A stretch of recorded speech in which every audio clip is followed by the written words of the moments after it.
सुदामा कुटी में है। अरे बहुत दिन से एक बात को कई बार कहते थे महाराज जी का अभ्यास। अरे राम राम, बहुत दिन हो गए दर्शन नहीं हुआ। अरे बहुत दिन हो गए दर्शन नहीं हुआ। तो हम कहे महाराज जी को तो धुन लग गई, चलें। तो हम दंडोत करके गए पुस्तकालय में सुदामा कुटी। महाराज जी कुछ लिख रहे थे, तो हमको जाकर हमने जैसी साष्टांग प्रणाम किया तो बोले पंडित जी अभी कैसे आए, क्योंकि हम शाम को वहाँ जाते थे। तो दोपहर में कैसे आए, 2:30-3 बज रहे होंगे दिन के, 2:30-3 बजे कैसे आ गए, शाम को आते थे। तो हमने कहा आज महाराज जी आपका स्मरण कर रहे थे। अरे बहुत दिन हो गए दर्शन नहीं हुआ, बहुत दिन हो गए दर्शन नहीं हुआ। तो जो लिख रहे थे उस वाक्य को भी महाराज जी ने पूरा नहीं किया, बस ऐसे गमछा डाले उठ के खड़े हो गए। हम सोचे कहीं लघुसंगा वगैरह जा रहे होंगे, लेकिन वो तो फाटक खोल के चले। हमने महाराज जी कहाँ, बोले महापुरुष ने स्मरण किया, चलो। वो आगे आगे, हम पीछे पीछे। महाराज जी की थोड़ी कमर झुक गई थी, थोड़ा झुके झुके चलते थे। हमने ये भी कहा कि अभी थोड़ी बुला रहे हैं आपको, जो बोले नहीं नहीं, महापुरुष स्मरण करें तो तत्काल उपस्थित होना चाहिए।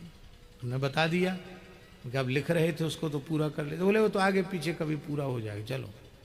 पहुंच गए खाक चौक। आओ आओ आओ, बैठो बैठो, कम्बल बिछाओ कम्बल बिछाओ। महाराज जी तो बड़े दैन्य भाव के थे। ठाकुर जी के सामने पुराना मंदिर देखा होगा आप लोगों ने, पट्टी पर कम्बल बिछवाया, वहां नहीं बैठे, नीचे चटाई पर साष्टांग प्रणाम करके महाराज जी नीचे बैठ गए। अरे राम राम राम राम, ये क्या बुढ़ापा आ गया तुमको तो बुढ़ापा आ गया। अरे राम राम, कमर झुक गई है तेरी जेरे तेरी, हे भगवान कमर झुक गई। ओ हो, कमर झुक गई, बुढ़ापे ने घेर लिया। अरे राम राम राम राम, क्यों बाहर जाते हो? हाँ महाराज जी बाहर तो जाते। क्यों जाते हो?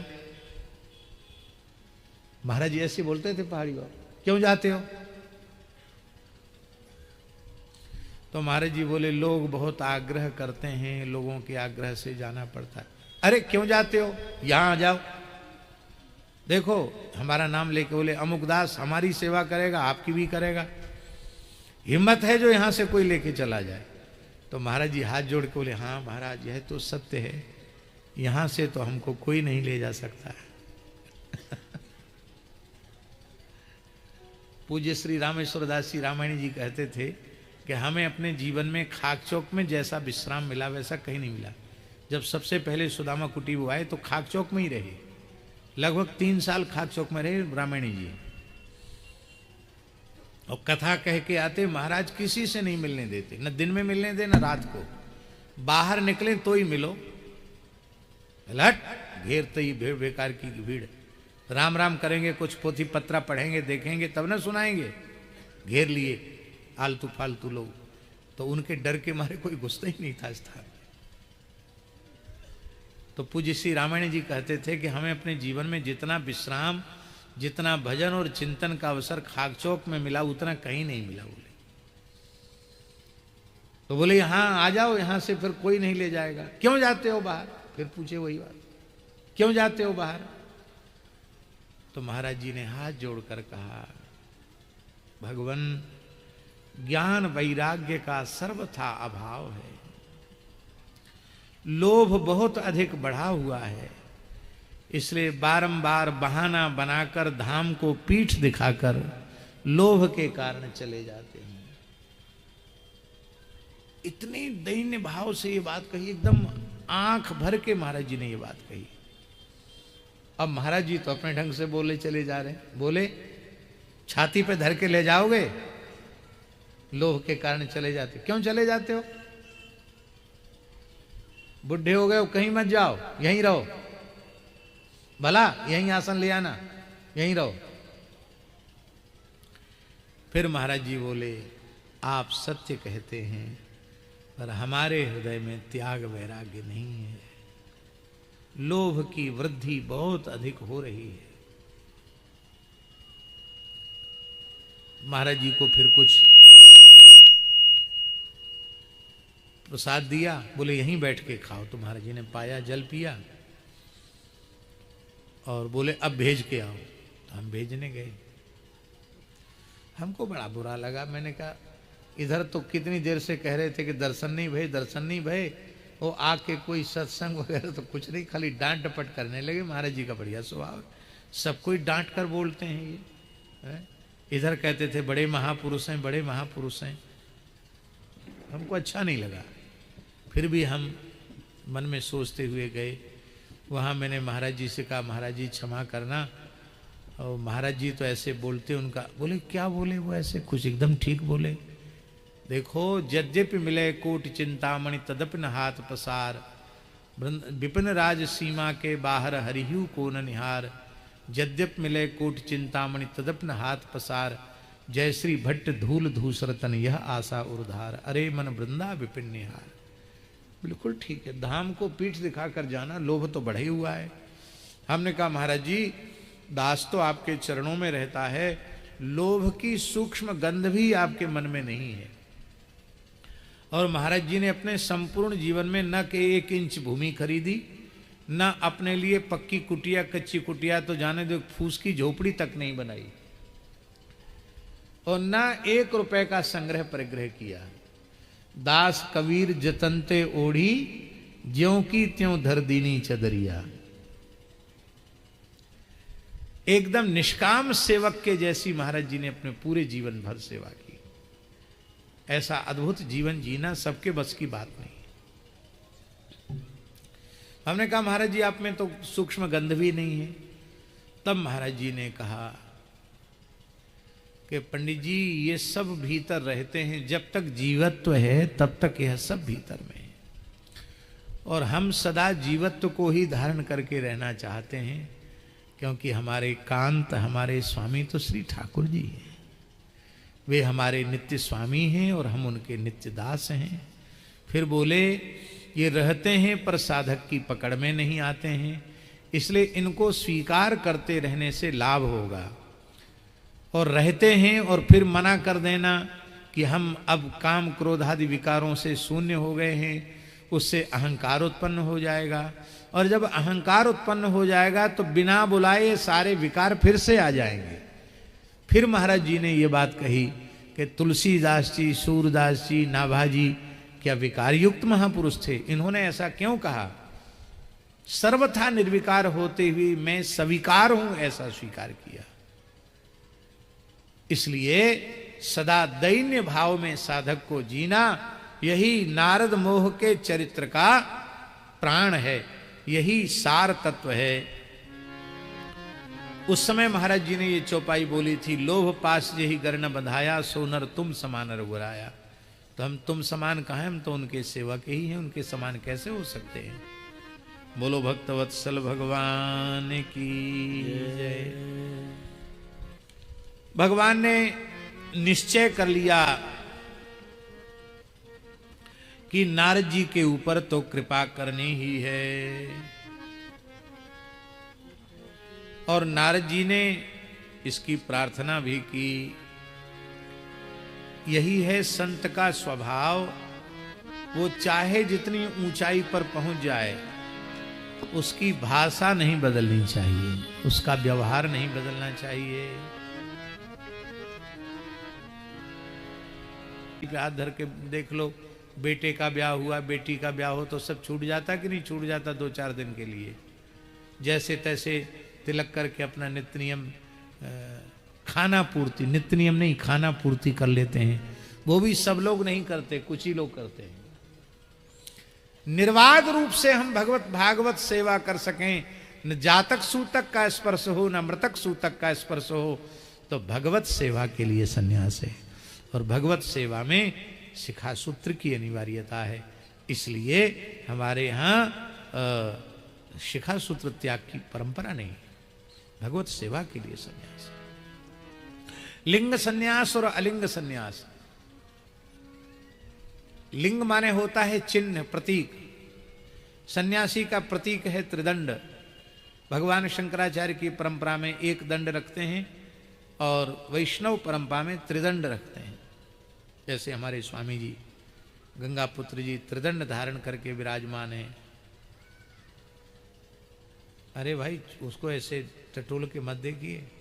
हाँ, दंड धारण भी केवल विप्र कुलोत्पन्न व्यक्ति ही सविधि दंड धारण कर सकता है। जो विप्र कुलोत्पन्न नहीं है वो दंड धारण नहीं कर सकता। दंड की ये मर्यादा। तो दंड युक्त सन्यास जो है वो लिंग सन्यास है, क्योंकि लिंग माने चिन्ह, और अलिंग सन्यास है बिना दंड का सन्यास, वो अलिंग सन्यास है। दंड सन्यास में नियमावली थोड़ी और कठोर हो जाती है, और अलिंग सन्यास में थोड़ी रियायत मिलती है। तो इसलिए हमारे यहां लिंग सन्यास कम है, अलिंग सन्यास ही ज्यादा है, पर दोनों सन्यास ही है। और किसी किसी आचार्य के मत से लिंग सन्यास को सन्यास कहा गया और अलिंग सन्यास को परमहंस अवस्था कहा गया। तो कहीं कुछ आचार्य उसको और उत्कृष्ट भी मानते हैं। ये अपनी अपनी विचारधारा है, इस विवाद में अपने को नहीं पड़ना है। तो उसे आरूढ़ पतित कहा जाता है। आरूढ़ माने सर्वोच्च कक्षा में प्रतिष्ठित होने के बाद नीचे गिर गया, उसे आरूढ़ पतित कहा जाता है। और दूसरा नाम ओझा जी क्या है उसका? वानतासी। क्या कहा जाता है? वानतासी माने जानते क्या होता? कुत्ता। कुत्ता खा लेता है, फिर उल्टी कर देता है, फिर खा लेता उसको। तो जिन भोगों की उल्टी कर दी, फिर उन्हीं भोगों को फिर से ग्रहण करने लग गया।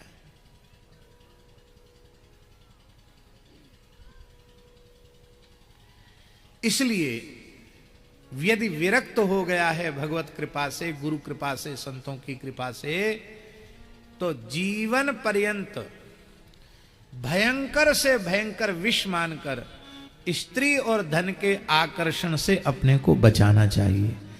कम से कम उपासना साधन बने तो भी कल्याण हो जाएगा, यदि धन और स्त्री के आकर्षण से आपने अपने को बचा लिया। धन के आकर्षण से बचा जा सकता है, पर स्त्री के आकर्षण से बचना और अधिक कठिन है। क्योंकि धन का तो कई बार आप अपने विवेक से इतना उपयोग कर देते कि भाई हमारे लिए थोड़ी धन आया। अब गौ सेवा के लिए आया तो गौ सेवा में लग गया, ठाकुर सेवा के लिए आए तो ठाकुर सेवा में लग गया, संत सेवा के लिए आए तो संत सेवा में लग गया, और चरणों में आया वो भी ठाकुर सेवा, गौ सेवा, संत सेवा में लग गया। तो वस्तुतः हमारे पास धन का क्या उपयोग है? स्वामी जी को कोई 100 रुपए भी भेंट करेगा तो किस लिए करेगा? लड़के बच्चे हैं क्या कि किसी बेटी के हाथ पीरे करने हैं स्वामी जी को? वो तो नहीं करने हैं। इसलिए कि भाई आश्रम में उत्सव महोत्सव हैं, गौ माता की सेवा है, संतों की सेवा है, ठाकुर जी के उत्सव हैं, इसलिए करते। तो जो वस्तु जिस निमित्त आई है उस निमित्त लगा देना, 1 रुपए भी नहीं रखना, 1 रुपए भी नहीं। और हमने ये देखा है, आप स्वयं ये वृत्ति मन में न रखें कि पृथकता वाली बात, अलगाव वाली बात न रखें, तो ठाकुर जी की ओर से कोई कमी नहीं। हमको किसी महापुरुष ने कहा 1995 में, जब खाक चौक पहाड़ी बाबा स्थान पर हमको महंत पद पर प्रतिष्ठित किया गया, तो किसी अच्छे अनुभवी महापुरुष ने हमसे कहा कि देखो महंतों का जानते नहीं हो, कुछ दिन महंत बना के रखेंगे, बाद में भगा देंगे, तो कुछ कुछ थोड़ा थोड़ा पैसा अपना इकट्ठा करना अभी से शुरू कर दो, कि जिसमें कभी ऐसा अवसर आवे कि निकल के बाहर होना पड़े तो कहीं से अपना 2 हाथ जगह खरीद के कुटिया बना के रहोगे, रोड पे रहोगे, कहाँ रहोगे। मेरे मन में बड़ी बेचैनी हो गई। मैंने मन में सोचा कि मैंने आज तक तो कभी रुपया संग्रह नहीं किया, रखा नहीं, तो ये महापुरुष ऐसा कह रहे हैं। तो मैंने पूज्य महाराज जी से कहा, तो महाराज पूज्य गुरुदेव भक्त महाराज जी बोले, पंडित जी रुपया पैसा के लिए साधु बने हो, रुपया पैसा के नाम पर मठ मंदिर आश्रम के नाम पर लंगोटी लगाई है कि राम राम करने के लिए लंगोटी लगाई है। भगवान के सहारे रहो, न मनुष्य का सहारा लो, न धन का सहारा लो, जैसे रहो वैसे ही रहो, वैसे ही रहे, और भगवान की दया से कोई कमी नहीं है। यदि कोई कमी है तो अपनी तरफ से है, लेकिन जब तक खाक चौक में रहे, 1 रुपए अलग से अपना ये हमारा है, ये हमको मिला, ये हमारी दक्षिणा है, ऐसा मानकर कभी हमने व्यवहार नहीं किया। ना आज मलुक पीठ में वैसा व्यवहार है, पास रहने वाले सब लोग जानते हैं। भगवान ने कृपा करके वेश भी ऐसा दिया है जिसमें जेब नहीं है। अचला में कहाँ जेब है जहां पैसा रखोगे, इसलिए न पैसा रखने की जगह है, न मोबाइल रखने की जगह है, इसलिए न मोबाइल है न रुपया है। हम भी कुर्ता उर्ता पहने, जैकेट पहने तो हम रख सकते हैं, पैसा बटुआ रखें, मोबाइल रखें, पर गुरुजी ने हमको कुर्ता पजामा तो वेश में दिया नहीं, धोती और जैकेट तो वेश में दिया नहीं, वेश में अचला लंगोटी दिया है। तो वही गुरु प्रदत्त वेश वही है, जहां तक शरीर चले उसी वेश में रहना चाहिए। तो धन का आप विवेक पूर्वक उत्तम उपयोग कर सकते हैं, लेकिन स्त्री के आकर्षण से बचना बहुत कठिन है। दोनों के आकर्षण को त्याग दो तो इस कराल कलिकाल में ठाकुर जी के रजिस्टर में आपका नाम साधु के नाम पर लिख दिया जाएगा। इसलिए संत श्री मलुकदास जी ने कहा, नारी घोटी अमल की, अमली सब संसार, को एक साधु ऐसा ना मिला, जो संग उतरा हो पार।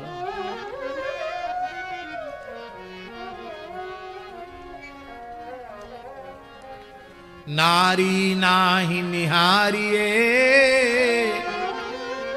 करे नयन की चोट, को एक साधु उबरे, पर ब्रह्म की ओट। तो नारद जी की जो यह लीला है, यह केवल विरक्तों की विरक्ति को बचाने के लिए ये लीला है। इसलिए भगवान ने कहा कि नारद जी यदि बिगड़ गए तो पूरी परंपरा ही नष्ट हो जाएगी, क्योंकि यद यदा चरति श्रेष्ठा तत्तदेवेतरो जनाः।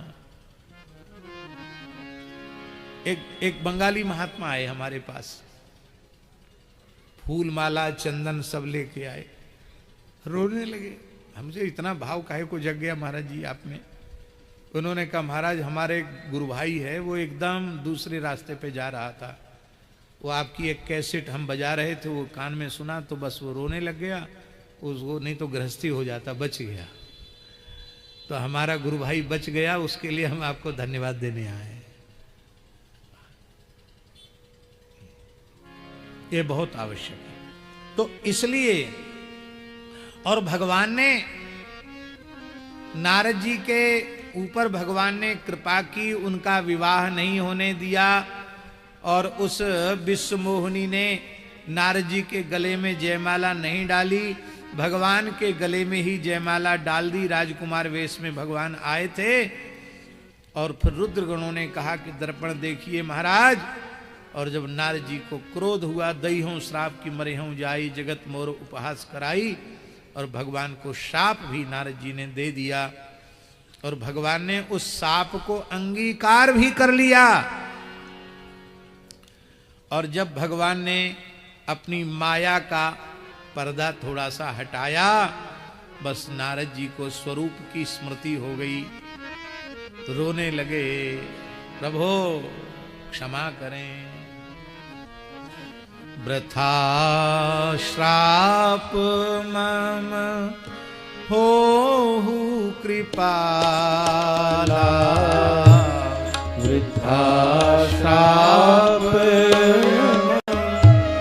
होहु कृपाला, मम इच्छा कही दीन दयाला, मम इच्छा कही दीन दयाला। बोले हमें संतोष नहीं है, आपको प्रायश्चित बताना पड़ेगा। बोले बताएंगे जरूर। जपहु जाए शंकर सत नामा। शंकर जी का शतनाम स्तोत्र का जप और शिव तीर्थों की यात्रा, ये प्रायश्चित क्यों बताया स्वामी जी शिव पुराण के अनुसार? इसलिए बताया कि पहला अपराध शिव जी के प्रति हुआ। शंकर जी की बात नारद जी मान लिए होते तो इतना नाटक होता? तो पहले शिव अपराध हुआ, भक्तापराध, वैष्णवापराध हुआ, फिर भगवत अपराध हुआ। वैष्णवापराध होगा तो भगवत अपराध होगा, भगवत अपराध होगा तो वैष्णवापराध होगा। इसलिए दोनों अपराधों से बचना है। ये नारद चरित्र का सार है। बोलो भक्तवत्सल भगवान। लेकिन नारद जी के मन में ये खटास रही गई।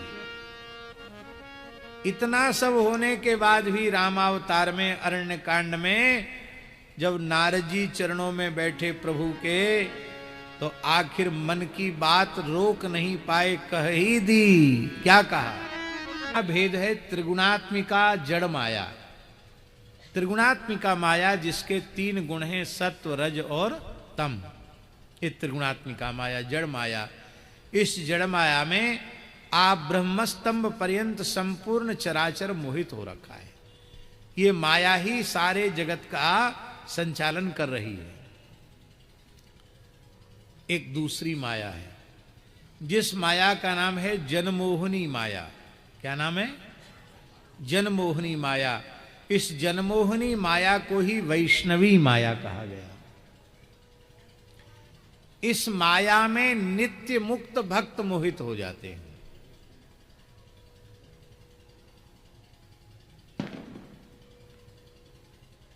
इस माया में वही मोहित होते हैं जो गुणातीत भक्त हैं, और गुणातीत भक्तों को ही मुक्तात्मा कहा जाता है।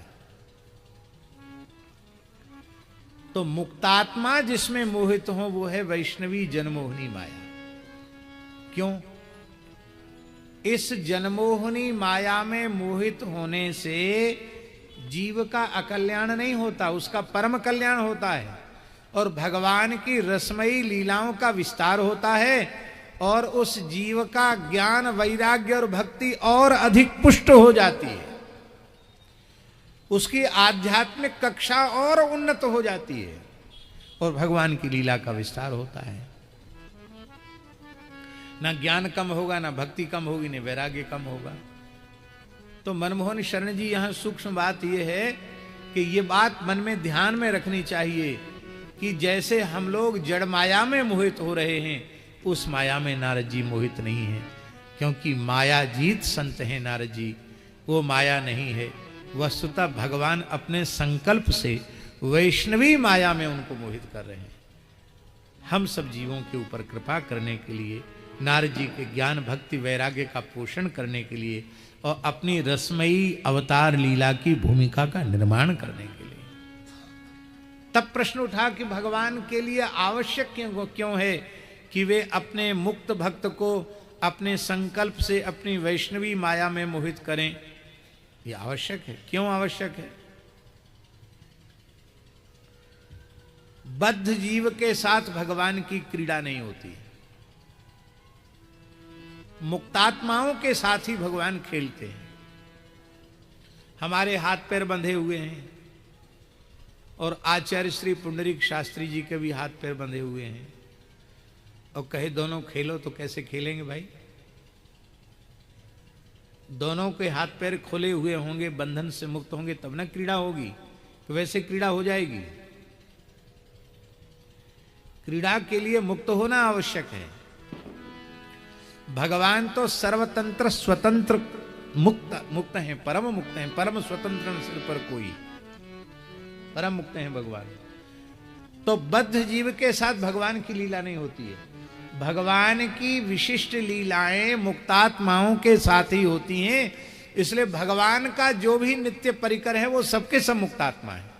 नित्य साकेत से ही धरती पर आए हैं, नित्य गोलोक से ही धरती पर आए हैं। यही सिद्धांत मानने से काम चलेगा।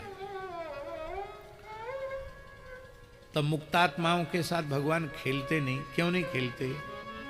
क्योंकि मुक्तात्मा इसके लिए राजी नहीं होते। क्यों राजी नहीं होते? इसलिए राजी नहीं होते हैं क्योंकि भगवान की भगवत्ता का ज्ञान उन्हें होता है, बोध होता है। तो भगवान के अचिंत्य अनंत अखंड ऐश्वर्य माधुर्य का ज्ञान होने के कारण उनके भीतर इतना संकोच रहता है कि वे कैसे खेलें। आपका सहपाठी हो प्रधानमंत्री, बचपन में एक साथ खेलते कूदते हो और कई बार आपने उसकी पिटाई भी कर दी हो, जो आज प्रधानमंत्री बना बैठा है। बचपन में तो सब कुछ हो जाता है, और आज बचपन की दुहाई देकर आप उसके पास जाएं तो मिल सकते हैं क्या? नहीं मिल सकते हैं।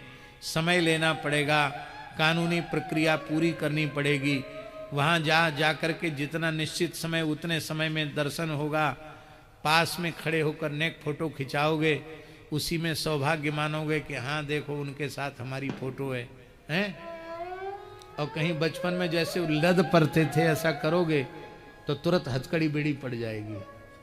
तो आप जानते हुए भी कि मेरा लंगोटिया यार है, मित्र है, फिर भी उसके उस पद की गरिमा के कारण उसके प्रति आपके हृदय में मित्र के व्यवहार में जैसे संकोच नहीं होता, वो संकोच आपके रहता है।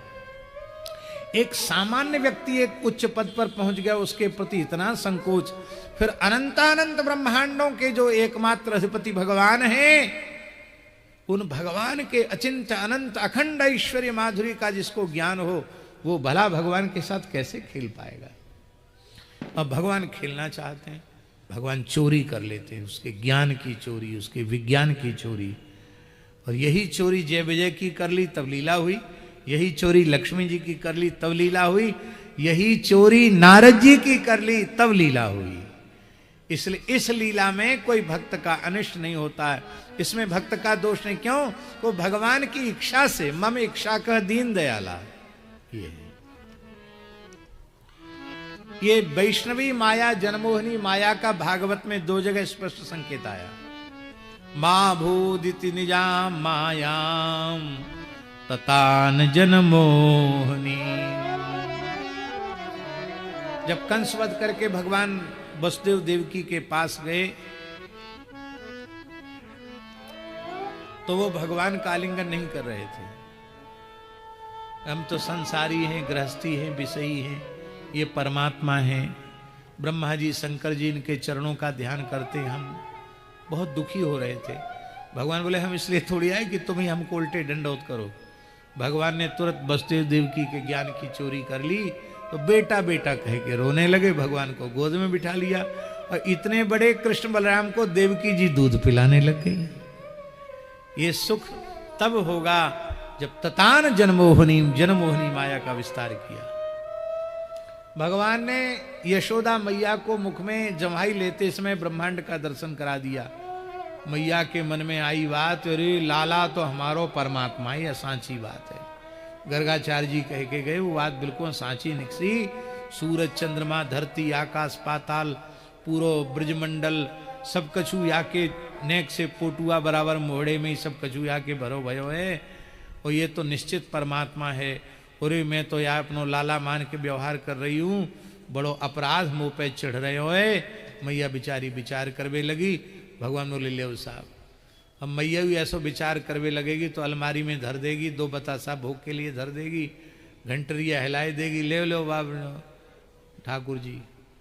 तो हम ये करने के थोड़ी है, तो मंदिरों में बहुत पुजारी लोग करते हैं, पूजा अरी पूजा या अरी। व्याख्यान नहीं करना है, सब लोग ऐसे नहीं होते हैं, इसलिए हम तो पुजारी कहने में भी हमको संकोच होता है। बोलो भक्तवत्सल भगवान की। तो राम जी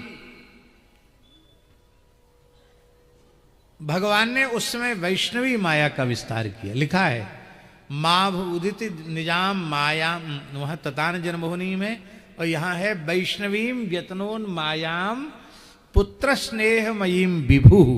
वैष्णवी माया का भगवान ने विस्तार किया, और मैया यशोदा बिल्कुल भूल गई कि ये परमात्मा है, और लाला लाला कह करके लाड़ प्यार दुलार करने लगी। बोलो भक्तवत्सल भगवान की जय। जय जय श्री सीताराम। इस प्रकार से यह एक कारण हो गया। और दूसरा एक कारण,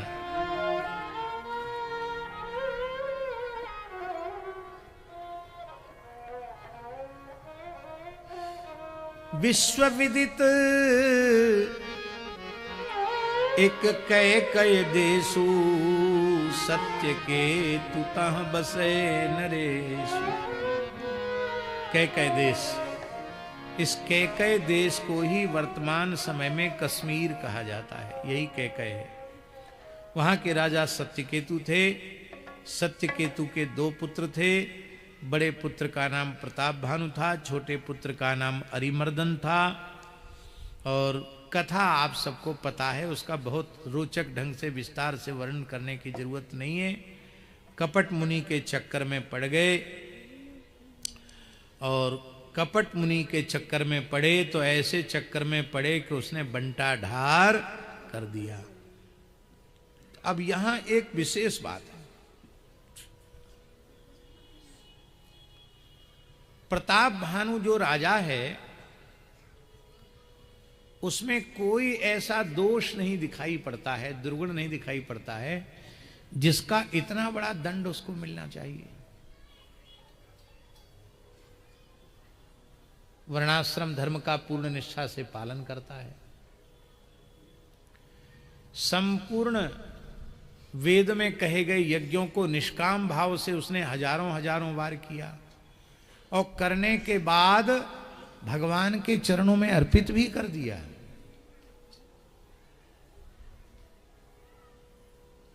है मूल में कि नहीं? इसका मतलब भागवत धर्म का भी पूर्ण पालन किया उसने। भागवत धर्म क्या है स्वामी जी? यही है भागवत धर्म। कायेन वाचा मनसेन्द्रियर्वा बुद्ध्यात्मना वानुसृत स्वभावात् करोत यद्यत सकलम परस्मै नारायणायेति समर्पेतत्। वो सब भी उसने किया। फिर उसके जीवन में त्रुटि कहां रह गई, दोष कहां रह गया, जिसका इतना बड़ा दंड उसको भोगना पड़ा कि कुल खानदान सहित राक्षस होना पड़ा। इस विषय पर प्रायः लोग ध्यान कम देते हैं, लेकिन पूज्य गुरुदेव भक्तमाली जी ने इस विषय पर एक ध्यान आकर्षित किया और दास को बताया कि प्रताप भानु के जीवन में सूक्ष्म से सूक्ष्म कोई दोष नहीं है, और इस प्रकार के निर्दोष साधक का ऐसा पतन नहीं होना चाहिए।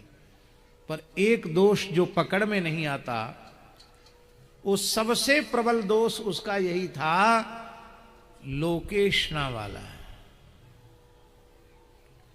मैं विश्व विजयी हो जाऊं, सब मेरे अधीन हो जाएं, मेरी तूती बोले सबके ऊपर, मैं किसी की मानूं न मानूं पर मेरी सब माने। ये जो लोकेशना उसके मन में थी, इस लोकेशना ने ही उसे असुर बना दिया। इसलिए पूज्य महाराज जी कहते थे कि साधक को पुत्रेशना वित्तेशना से तो बचना कठिन नहीं है, बचा जा सकता है। बहुत तीव्र वैराग्य है तो पुत्रेशना वित्तेशना दोनों से, पुत्रेशना को शिष्येशना से भी बचा जा सकता है, वित्तेशना से भी बचा जा सकता है। पर संसार में हमारी मान बढ़ाई, पद प्रतिष्ठा, मान मर्यादा हो, ये वासना कहीं न कहीं सूक्ष्म रूप में चित्त में रहती है।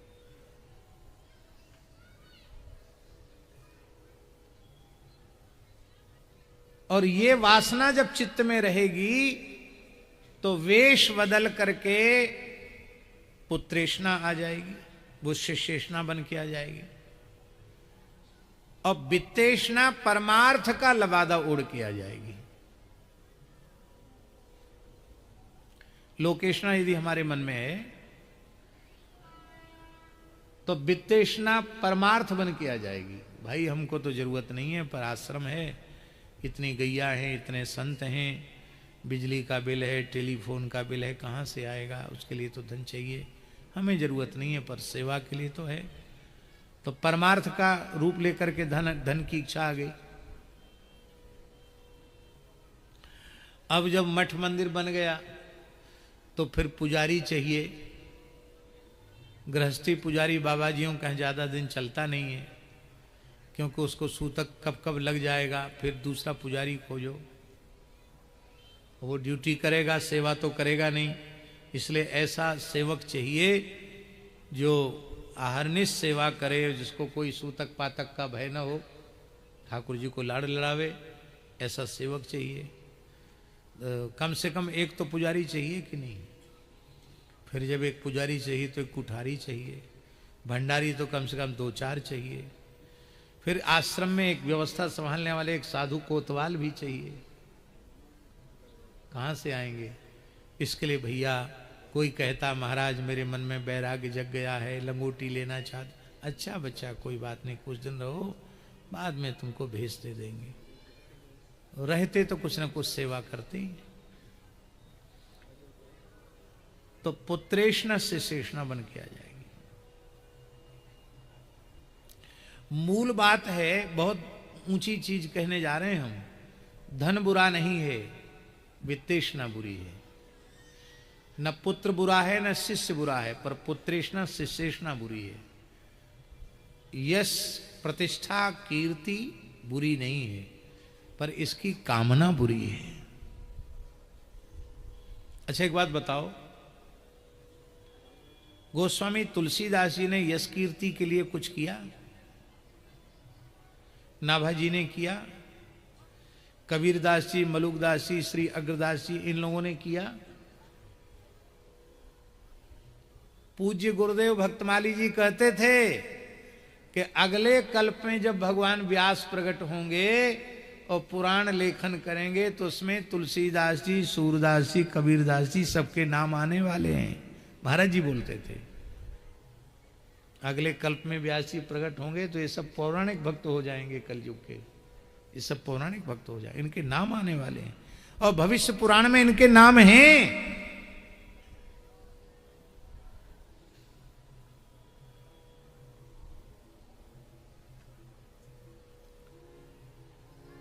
लोकेशना बुरी है, यश कीर्ति, यश कीर्ति तो भक्त को सहज मिलती है।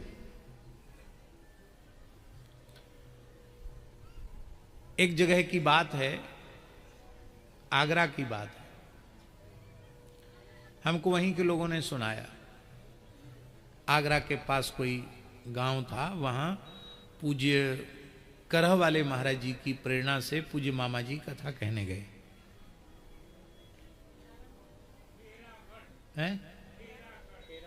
हाँ, खेरागढ़ जी। तो उस समय बैनर, ये होर्डिंग वगैरह जैसे आजकल छप जाते हैं ना, वैसे नहीं छपते थे, कपड़े पर और उससे नील से या लाल कलर से और उससे लिखा जाता था। सर महाराज जी आज्ञा करिए, क्या बात है। बोले इन सब सुख सुविधाओं के आदी तो तुम नहीं हो गए हो। हमने कहा नहीं, पूज्य गुरुदेव भक्तमाली जी के लिए ये ला करके रखा है और आप आए हैं यहाँ, ठंड है इसलिए। तब ठीक है। तो हमको बात ध्यान में आती है कि इतना सूक्ष्म विचार, इसके अधीन तो तुम नहीं हो गए हो। तो उनकी नजर पड़ गई, बोले हम कथा नहीं कहेंगे। कहा क्यों? बोले ये किसने पावर दे दिया हमारे नाम के आगे संत शिरोमणि लिखने वाला। आविष्ट हो गए महाराज जी।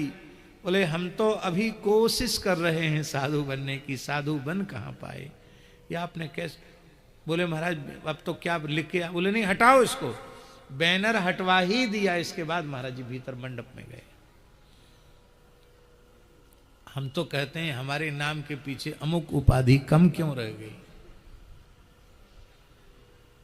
और पूज्य श्री महाराज जी जो लिखा लिखाया बैनर हटवा दिया, तब भीतर मंडप में प्रवेश किया। ऐसा उदाहरण खोजने से मिलेगा? ऐसा व्यवहार तभी होता है जब लोकेशना की गंध भी नहीं होती है। और हम फिर स्मरण करें, कल हमने कहा था, फिर हम कहेंगे कि जैसे 400-500 वर्ष के बाद आज श्री तुलसीदास जी की वाणी इतने दिव्य भावों से गाई जाती है, अब कितने समय बाद ये तो ठाकुर जी जानेंगे। लेकिन एक समय आएगा कि पूज्य मामा जी के पदों को, मामा जी की वाणी को ऐसे ही लोग गाएंगे जैसे सूरदास जी, तुलसीदास जी, मीराबाई के पद गाते हैं, ऐसे ही लोग गाएंगे और ये पूज्य मामा जी की वाणी जीवों का मार्गदर्शन करेगी। हम लोग उनकी महिमा समझ कहां पाए कि वो क्या थे, कौन है। तो प्रताप भानु के चरित्र में एक ही दोष है और उस दोष का नाम है लोकेशना। इस लोकेशना के कारण ही पहला गुरु अपराध बना। जब उस कपट मुनि ने कह दिया था कि देखो हित करेंगे, इसके लिए हमको तुम्हारे गांव में भी जाना पड़ेगा, और वो इतना विचित्र व्यक्ति था, उसने कहा कि मैं जब से पैदा हुआ हूं तब से काहू के घर गांव ना गए हूं, कहीं गया ही नहीं मैं अब तक। और बोले महाराज आपका नाम एक तनु कैसे पड़ गया? अरे बोले पूछो मत, हमारे नाम की व्युत्पत्ति इसका बड़ा विलक्षण अर्थ है। आदि सृष्टि उपजी जब तब उत्पत्ति बहे मोर, नाम हमारे एक तनु देह न धरी बहोर। ऐसा चक्कर में उसको फांस लिया पढ़े लिखे राजा को, और कहा कि ये सब तुम्हारा परम हित तो हो जाएगा, लेकिन इसके लिए हमको तुम्हारे पुरोहित का हरण करना पड़ेगा, और पुरोहित का रूप धारण करके मैं तुम्हारे महल में आऊँगा, वहाँ सो जाऊँगा, तुम मुझे पहचान लेना, और इसके बाद जो है मैं रसोई बनाऊँगा, और उस रसोई को जो ब्राह्मण 1000 ब्राह्मणों को निमंत्रित करना। 1000 की 10,000 हैं? कितने? 1 सहस्र, 1 सहस्र नहीं, 1 लक्ष्य है, 1 लाख, 1 लाख ब्राह्मणों को निमंत्रित करना, और वो जो ब्राह्मण खाएंगे उनके घर में जो खाएंगे वो सब के सब तुम्हारे अधीन हो जाएंगे। होए न विमल विवेक गुरुसन किए दुराव। उसका कर्तव्य था कि पहले वो अपने गुरुजी से पूछता कि ऐसे ऐसे एक महात्मा मिले, आप बताओ। पर पुरोहित जो निरंतर यजमान का हित चिंतन करता है उसको कुछ नहीं बताया। उस बेचारे को तो उस मायावी असुर के द्वारा बंदी बनवा दिया गया, और उसने जो किया माया महिते कीन रसोई, उसने मायामय रसोई बनाई। इससे ये प्रमाणित मत करने लग जाना कि उस समय के ब्राह्मण मांस खाते थे, ऐसा नहीं है। मायामय का अर्थ है वस्तुतः जो भोज्य पदार्थ है वही बनाया गया, अभोज्य कुछ नहीं था, पर माया पूर्वक उसमें मांस मिश्रित कर दिया गया, मांस को ही इस रूप में प्रस्तुत कर दिया गया। भक्ष्य भुक्ष्य लेह्य चोष्य षडरस अन्न के रूप में उसे प्रस्तुत कर दिया। और जब वो ब्राह्मण आचमन करके खाने के लिए उद्यत थे, उसी समय आकाशवाणी हुई कि भई रसोई भूसुर मासु, इसमें ब्राह्मण का मांस इसमें मिलाया हुआ है। तब अब तो ब्राह्मण सावधान हो गए और उन्होंने कहा ईश्वर राखा धर्म हमारा। भगवान ने तो हमारे धर्म को बचा लिया, लेकिन तेरे पाप का परिणाम तुझे भोगना पड़ेगा। तू समीप आए बहुबारा, और उनकी वाणी सुनकर के भी उन्होंने अपनी समाधि नहीं छोड़ी। और अंत में भगवान की वाणी उनके कान में पड़ी, और जब भगवान की वाणी मनुष्य रूपा के कान में पड़ी तो वो कैसी वाणी, आहा आहा, क्या कहना।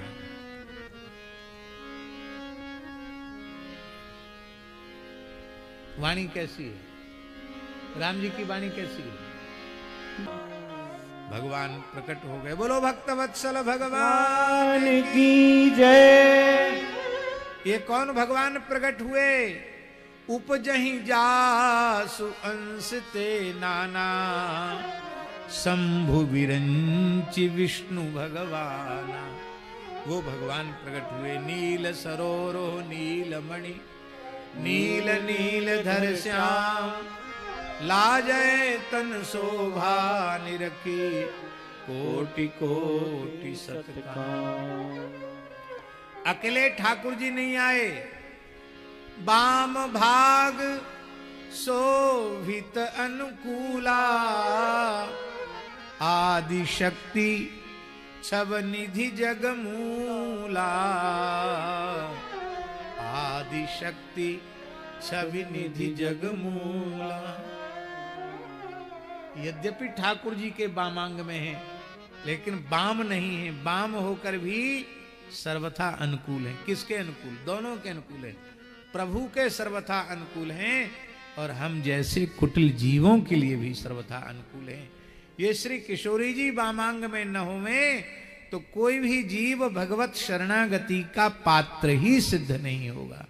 ये श्री किशोरी जी बामांग में रहती हैं, तभी जीव का पुरस्कार करती हैं श्री जी, तब यह जीव भगवान की शरणागति के योग्य होता है। और ये किशोरी जी कौन है? बोले उपजही अंश जासु अंश उपजही गुण खानी, अगणित लक्ष्मी उमा ब्रह्मानी, भ्रुकुटि विलास जासु जग होई, राम बाम दिस सीता सोई। इस प्रकार से श्री सीताराम जी महाराज की जय। जय जय श्री सीताराम। बोले कृपा निधान पुनि अति प्रसन्न मोहि जान, मांगहु बर जोई भाव मन महादानी अनुमान।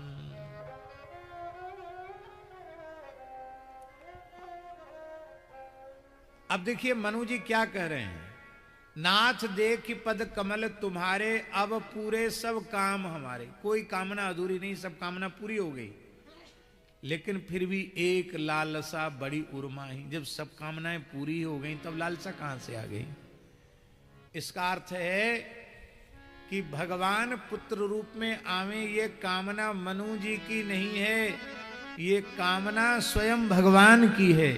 भगवान ने मनु के हृदय में कामना को प्रकट कर दिया कि हम भी अवतार लेना चाहते हैं जीव जगत के कल्याण के लिए, तो आप जैसे बाबूजी खोजने से भी हमको कहाँ मिलेंगे, शत्रुपा जैसी मैया खोजने से कहाँ मिलेगी। इसलिए मानो ठाकुर जी का संकल्प ही मनु जी का संकल्प बन गया। इसलिए चाहूं तुम ही समान सुत, दानि शिरोमणि कृपा निधि, नाथ कहूं सति भाव, चाहूं तुम ही समान सुत, प्रभु सन कवन दुराव। पूज्य बक्सर वाले महाराज जी कहते थे कि भगवान ने सोचा कि हमारे जैसे तो हम ही हैं, आप सरिस खोजों कह जाई, और नृप तब तनय होहूं में आई। लेकिन वो वरदान तो पूरा नहीं हुआ। नहीं, स्वयं भगवान बन गए, लेकिन चाहूं तुम ही समान सुत, तो समान सुत वाली बात तो पूरी हुई नहीं। तब श्री रघुनाथ जी ने भरत रूप में अवतार लिया।